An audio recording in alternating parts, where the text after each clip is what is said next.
Mheshimiwa Rais, tumefurahia sana kufika hapa katika Ikoge. Hii ndio soko kubwa ama market kubwa katika hii constituency ya North Mugirango. Kwa hivyo tumefurahia sana. Kumekuwa na propaganda nyingi sana for the last 2 months.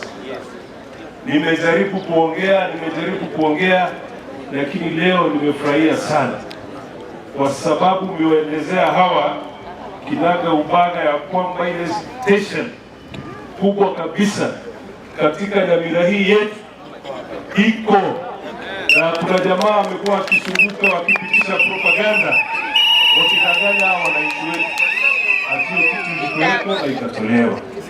Rada ya video maene mwetu mwakani na mbako bagaina ikiagera omuntu kubasika n'olyo kubadege umaene n'amwe kama kujiwa kasura na nenda abantu bategaye banya kubagenda ndi propaganda amangana tayo tigone na waswami vile nimekuelezea Mheshimiwa Rais, hapa hii ni market iko na watu wengi sana.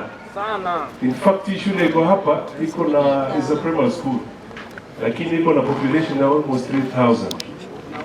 Kwa hivyo hapa tuko na lot of insecurity kwa sababu askari wetu wanakaa tuko hizi vibanda hizi. Na tuko na shamba iko hapa, ningelipenda kwa heshima kubwa atupatie pesa ili tujenge police station. Na kwa sababu ukitoka Kericho hii ndio market ya kwanza unapata. Tuko na challenge kidogo ya mambo ya wizi. Hata askari kutembea inakuwa ni shida. Tunajua ukisema gari ikuja hapa kesho, gari itakuja. Kwa hivyo tunakaribisha tukiwa na wenzetu hawa watu wa Nyamira, na tumefurahia kufika hapa kwako na tunasema asante na Mungu akubariki.